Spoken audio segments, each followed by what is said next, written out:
ఇప్పుడే చిన్న పని మీద ఊర్లోకి వెళ్ళాడు అక్క. అయినా కానీ ఏంటక్క ఈ పేపర్లో? నా 10th రిజల్ట్స్ వచ్చాయి. నేను ఫస్ట్ క్లాస్లో పాస్ అయ్యాను. అవునక్క, కంగ్రాట్స్ అక్క. అయ్యో ఇంట్లో స్వీట్ లేదక్క. ఇప్పుడే వస్తా అక్క. లోపలికి వెళ్ళి పంచదార తెచ్చి నేను ఒకటి తీపిస్తాను.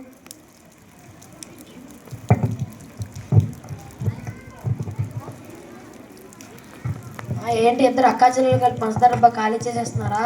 అది కాదే అన్న, అక్క 10th క్లాస్లో ఫస్ట్ రిజల్ట్ పాస్ అయింది నాన్న.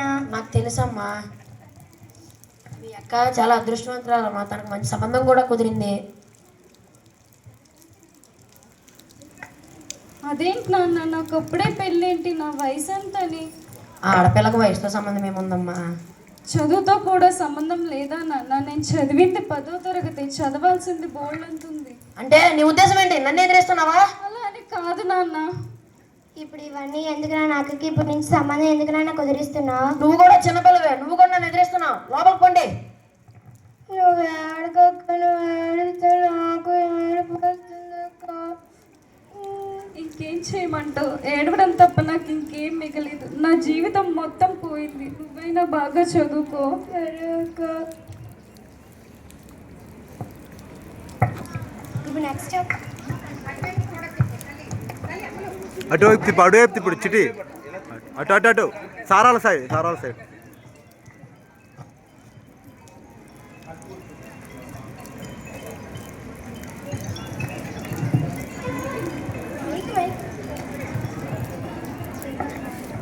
గీత, ఆఫీస్కి టైం అవుతుంది, బ్యాగ్ తీసుకొని రా. వస్తున్నానండి. పిల్లలేరి? రాము, రమ్య, నాన్న వెళ్తున్నారు, రండి. డాడీ సాయంత్రం వచ్చినప్పుడు చాక్లెట్ లేదు డాడీ. డాడీ నాకు సాయంత్రం వచ్చేటప్పుడు బొమ్మలు తెచ్చి డాడీ. సాయంత్రం వచ్చేటప్పుడు చాక్లెట్లు బొమ్మలు తెస్తానులే. మీరు వెళ్ళి ఆడుకోండి. ఏమండి, ఒక్క నిమిషం. చెప్పు. అదే కాలేజ్ అడ్మిషన్ గురించి చూడమన్నాను. చాలా రోజుల నుంచి అడుగుతున్నాను, కొంచెం చూడండి. ఆఫీస్ పని మీద సిటీకి వెళ్తున్నానులే. వచ్చేటప్పుడు నీ అడ్మిషన్ కూడా తెస్తా. సరే అండి. ఇప్పుడు చదివేంటి? చదివి ఎవరిని ఉద్ధరిద్దామని? ఉద్ధరించడం ఏంటది? ఉద్యోగం చేస్తే మీకు పిల్లలకి ఆసరాగా ఉంటుంది కదా. మరి పిల్లల్ని ఏం చేస్తావు? అందులో చదువుకునేదాని అయితే పెళ్ళెందుకు చేసుకున్నట్టు? అయినా చదవడానికి రోడ్డెక్కితే పరువు కూడా రోడ్డెక్కుతుంది, తెలుసుకో. లోపలికి వెళ్ళు. నీకేం తెలియదు, లోపలికి వెళ్ళు. నీకు టైం అవుతుంది, నువ్వు వెళ్ళరా. ఏమే, నాకు నీతో పెళ్ళైనప్పటి నుంచి నా కొడుకు నా మాటమే వినడం లేదు. నాకు ఏదో రోజు సమయం వస్తుంది, నీకు పని చెప్తా. లోపలికి వెళ్ళు. హలో హలో, ఎవరండి? మేము పోలీస్ స్టేషన్ నుంచి మాట్లాడుతున్నామండి. ఏమైందండి? రాజుగారు మీకు ఏమవుతారండి? భార్యనండి ఆయనకి. అయితే మీ ఆయన సిటీ కాలేజ్ ముందు రోడ్డు దాటితే బస్ యాక్సిడెంట్ అయి చనిపోయాడండి. వచ్చి బాడీని పికప్ చేసుకోండి. ఏంటే నట్టింట్లో కూర్చొని సోకాలు పెడుతున్నావు? అత్తయ్య, ఆయన కాలేజ్ అడ్మిషన్ గురించి బయటకు వెళ్ళారు కదా, యాక్సిడెంట్. అయ్యో అయ్యో, నా కొడుకుని చంపేసావు కదే, నా కొడుకుని పొట్టను పెట్టుకున్నావు కదే. అలా అంటారేంటి అత్తయ్య?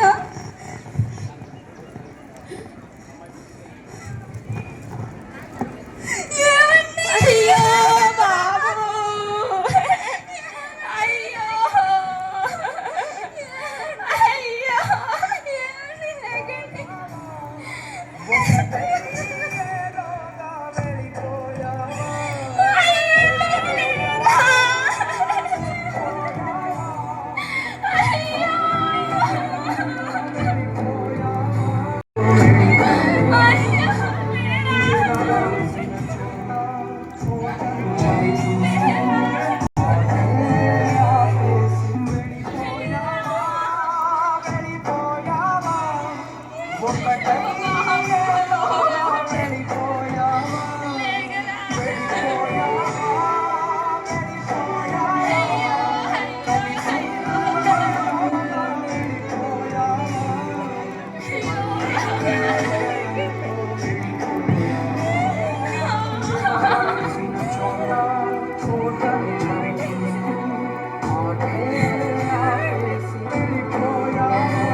వెళ్ళిపోదాం పదండి.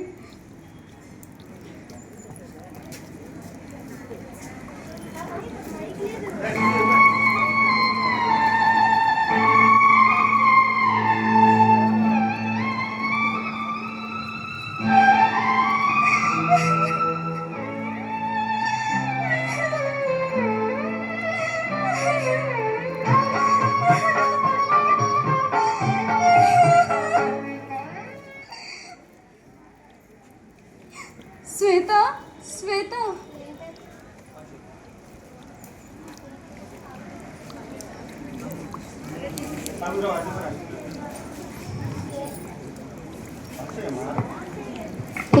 ఏంటక్క?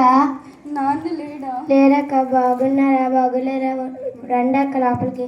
నాన్న, నాన్న అక్క వచ్చింది నాన్న. అమ్మా శ్వేత, బాగున్నారమ్మా? ఎలా ఉన్నారా? బాగున్నారమ్మా? ఎలా ఉన్నారు నాన్న? ఏదో ఉన్నాంలేమ్మా. అలా అంటారేంటి నాన్న? ఇంకెలా అమ్మా? ఇప్పుడే మీ చెల్లికి మంచి సంబంధాలు కుదురుతున్నాయి, ఇప్పుడు ఎలా వచ్చావు? మీ చెల్లికి పెళ్లి జరుగుతుందో జరగదో అని ఒక భయం వేస్తుందమ్మా. నాన్న మీకు దండం పెడతాను నాన్న. నా జీవితం నాశనం చేసినట్టు చెల్లి జీవితం నాశనం చేయకండి నాన్న.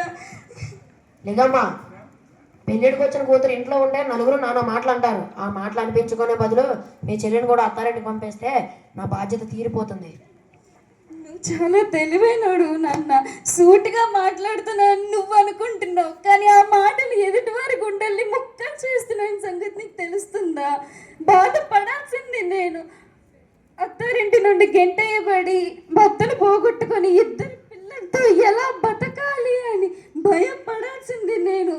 అయినా ఆ రోజే ఏదో ఒకటి చదివి ఉద్యోగం తెచ్చుకొని ఉండుంటే నాకు ఇన్ని బాధలు ఉండేవి కాదేమో నాన్న. నా పిల్లలతో నేను రోడ్డున పడేదాన్ని కాదేమో నాన్న. అవునులే అమ్మా, నీ కర్మకి ఎవరంటే ఏమొస్తుందిలే. ఇప్పుడు ఇవన్నీ ఎందుకు నాన్న? నాకు ఈ పరిస్థితిలో ఉంది. నువ్వు ఆపు, నువ్వు కూడా నన్ను ఎదిరిస్తున్నావు.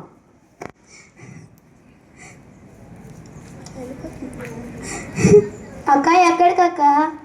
కూర్చోండి. నేను చదివిన చదువుకి నాకు ఎటువంటి ఉద్యోగము రాదు.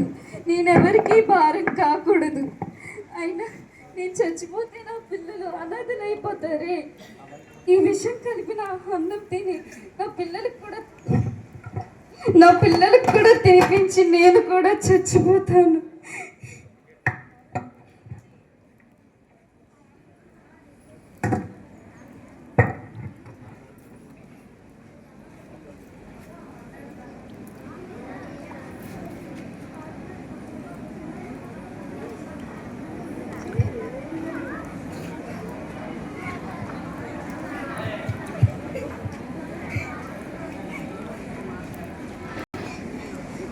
అక్క అక్క నువ్వు చేస్తే పని ఏంటక్క? శ్వేత, నాకు అత్తారింట్లో నేను బరువు అయ్యాను, కన్నవారింటికి భారం అయ్యాను. ఇంకెందుకు మేము బ్రతకాలి? అదేంటక్క అలాగంటావు? నేను నీకున్నాం కదక్క, అందరం కలిసి ఉందాం అక్క. అమ్మా గీత, ఏంటమ్మా నువ్వు చేసిన పని? అది కాదు నాన్న. మరి ఇంకేం కాదమ్మా, నీ చెల్లి పెళ్ళి చేద్దామనుకుంటున్నావా లేదనుకుంటున్నావా? అలానే కాదు నాన్న. ఇలా చేస్తే ఇప్పుడిప్పుడే మీ చెల్లికి మంచి సంబంధాలు వస్తున్నాయి, పోవు. అయినా నువ్వు ఉంటే మీ చెల్లి పెళ్ళికి ఆటంకమమ్మా. ఇప్పుడు ఇవన్నీ ఎందుకు నాన్న? నీ పెళ్ళి కూడా చేసేస్తే ఒక బాధ్యత తీరిపోయింది. అయినా మీ అక్కకి అర్థమైందిలే. సరే నాన్న, నా పిల్లలే నాకు భారం కాదు. నా పిల్లల్ని పెంచి పోషించి ప్రయోజకులు చేసుకుంటాను. వస్తాను నాన్న.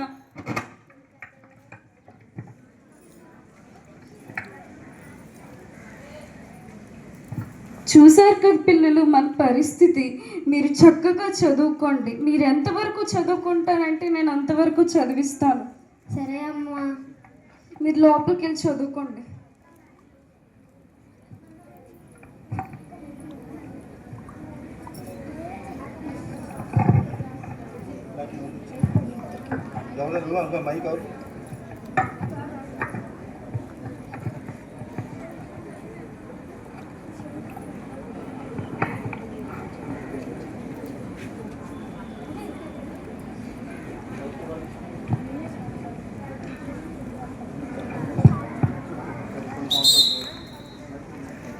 కొన్ని సంవత్సరాల తరువాత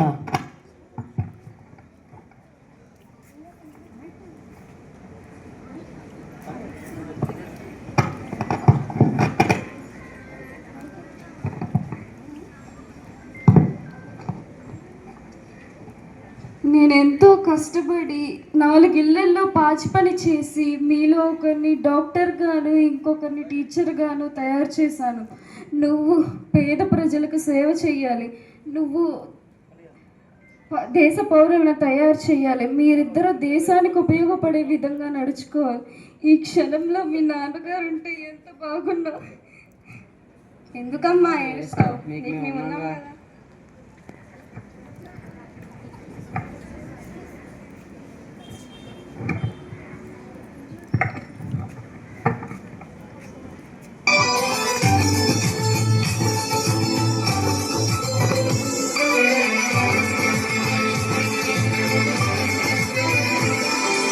సంతోషం సగం బలం హాయిగా నవ్వమ్మ, ఆ సంగీతం నీ తోడై సాగవే గువ్వమ్మ.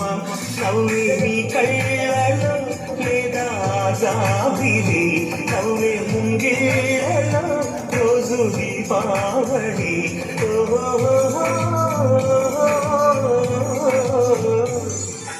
సంతోషం సగం బలం హాయిగా నవ్వమ్మ, ఆ సంగీతం నీ తోడై సాగవే గువ్వమ్మ. నవ్వే నీ కళ్ళలో లేదా జాబిలి, నవ్వే ముంగేళ్ళలో రోజు దీపావళి.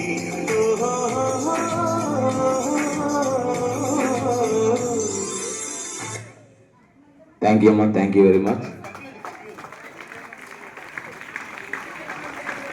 చూశారు కదా ఈ సమాజంలో ఏం జరుగుతుందో. ఒక అమ్మాయికి చిన్న వయసులోనే పెళ్లి చేయడం వలన కలిగే నష్టాలు. ఆమె తన భర్త పోయినా తన ధైర్యాన్ని కోల్పోకుండా తన పిల్లల్ని ఎలా ప్రయోజకులు చేసిందో మనం కూడా ఈ విధంగానే కష్టాలకు కృంగిపోకుండా ధైర్యంగా నిలబడాలి. Big claps.